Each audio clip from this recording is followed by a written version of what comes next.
Hi, magandang araw sa inyo mga kutsikoys at kutsikoys ko nasa water signs. Ito na ang inyong very much quick reading for your love life situation.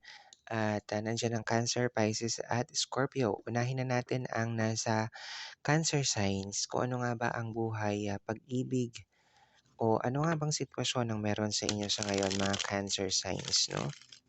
Let's see here. Tingnan natin kung ano nga ba ang mga sitwasyon na meron sa inyo as of the moment, mga Cancer signs. So, take what is resonating with you guys and don't take what is not resonating to your love life situation. Okay, so sa nakikita ko rito mga kutsikoys at kutsikoys kong nasa Cancer signs, ang ilan sa inyo, no? You have here Ace of Wands, the Hermit at the High Priestess. Ang ilan sa inyo ay nais makipagbalikan sa inyo inyong mga naging ex-partners, no? Bakit nga ba?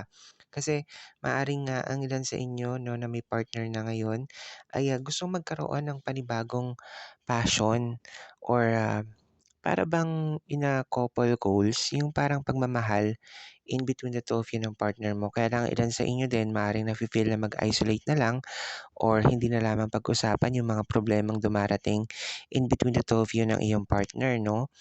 May mga bagay rin kasi na maring ikaw o partner mo ay may nililihim sa inyong relationship, no? Maring nagkakaroon ng panibagong nakakausap, no? Or sabihin natin, kinakausap pa rin yung ex-partners na meron sa inyo, no? Or na naging ex-partners nyo from the past. So, kaya maaring alin sa inyo nag-isolate. So, within this kind of situation, mga Cancer signs, ay alisin yung mga ganong sitwasyon. Kung hindi man ikaw to o kung partner mo man to, mag-usap kayong dalawa, no? Regarding sa inyong relationship. Kasi nakikita ko rito, talagang may ilan sa inyo ang gusto makipag-reconnect or makipagbalikan from their ex-partners eh.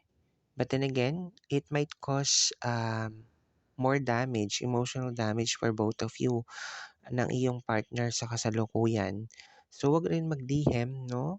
Mas maganda kung ang inyong relationship with your partners, mga Cancer signs, ay open communication. Ibig sabihin, hindi lamang kayo casual na nag-uusap sa araw-araw, kundi nag-uusap kayo ng heart to heart, no? Na kumbaga may sincerity, may honesty, at may pagmamahal sa bawat isa. So kung may open communication regarding that matter na heart to heart to kayo palagi, mas makikita mo na magiging mas long lasting or long term yung magiging relationship ninyong dalawa at magiging lifetime ito.